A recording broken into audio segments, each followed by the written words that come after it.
সিমলা ছিল ব্রিটিশদের গ্রীষ্মকালীন রাজধানী।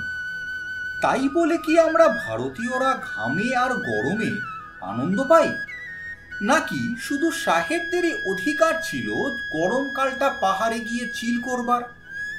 আসুন এই প্রশ্নের উত্তর খুঁজতে ঘুরে আসা যাক রাজকীয় চেল প্যালেসে, পাটিয়ালার মহারাজাদের গ্রীষ্মকালীন রাজধানীতে। আজও যার সৌন্দর্য মুগ্ধ করে পাহাড় প্রেমী ও ইতিহাস প্রেমী সকলকে। চেল প্যালেস তৈরি হয় 1891 সালে পাটিয়ালার মহারাজ রাজেন্দ্র সিংহের আদেশে। তবে চেইলের প্রকৃত পরিচিতি আসে তার পুত্র ভূপিন্দর সিংহের প্রেম কাহিনী থেকে। এক ভালোবাসা যা শুধু হৃদয় ভাঙেনি, ইতিহাসও বদলে দিয়েছে। ভূপিন্দর সিং প্রেমে পড়েন স্বয়ং ভাইসরয় লর্ড কার্জনের কন্যার সাথে।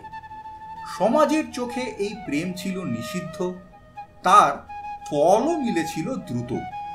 রাজপুত্রকে সিমলা থেকে করা হলো বিতাড়িত। অপমান আর বেদনায় ভূপিন্দর সিং চেইলের পাহাড়ে গড়ে তুললেন তার নতুন সাম্রাজ্য। সে এক নতুন গ্রীষ্মকালীন রাজধানী, আর সেই সঙ্গে গড়ে উঠল চেল প্যালেস। আমার অবশ্যই চেল প্যালেসের সঙ্গে প্রথম সাক্ষাৎ প্রায় 12 বৎসর আগে, যাকে বলে ঠিক লাভ অ্যাট ফার্স্ট সাইট। মাত্র কয়েক ঘন্টা থেকেও চেলের প্রেমে পড়ে গিয়েছিলাম গলা অবধি। পাইনের ঘন জঙ্গল, পাতার ফাঁকে রোদের খেলা, বাতাসের সুর, শান্তি পেয়েছিলাম, তবে তৃপ্তি পাইনি। আর তাই তো আবার ফিরে এসেছি সপরিবারে চেল সুন্দরীর কোলে আশ্রয় নিতে। এই চেল আজও প্রাচীন, সময় তাকে বদলাতে পারেনি। শহরের হট্টগোল এখানকার পাথরে আঁচড় কাটতে পারেনি। কি দরকার থাকুক না এমন একটা জায়গা যেখানে ক্লান্ত হৃদয়ে ছুটে যেতে পারি। প্রাসাদের প্রাঙ্গণে বসে রোদের আলতো আঁচে ভিজে মনে পড়ে লেপ তোষকে ভরা শৈশবের দুপুরগুলো, দুশ্চিন্তাহীন, নিশ্চিন্ত, নিখাদ আনন্দে ভরা সময়। চেলের আশেপাশে ছড়িয়ে থাকা পাইন বন যেন সময়কেও থমকে দেয়।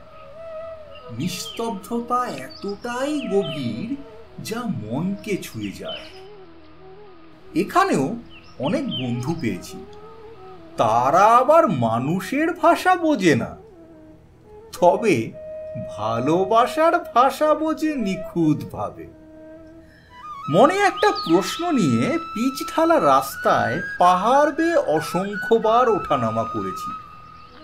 চেল, তুমি আমায় মনে রাখবে তো? আমি তো তোমায় মনে বেঁধে নিয়ে যেতে চাই নিজের আস্তানায়, যেমন উট নিজের কুঁজেতে জল ধরে রাখে। তুমি কি আসবে আমার সাথে? কোনো এক গ্রীষ্মে ট্রাফিকে দাঁড়িয়ে থাকা এসি বাসের উষ্ণ নিঃশ্বাস যখন ঝলসে দেবে আমার গাল, তখন আমার মনের কুঁজে জমিয়ে রাখা তোমায় একটু একটু করে উপভোগ করব। তোমার স্নিগ্ধতা, সেই হিমেল ছায়া যদি একটু হলেও আরাম দেয়। ও চেল, এসো না গো আমার সঙ্গে আবার।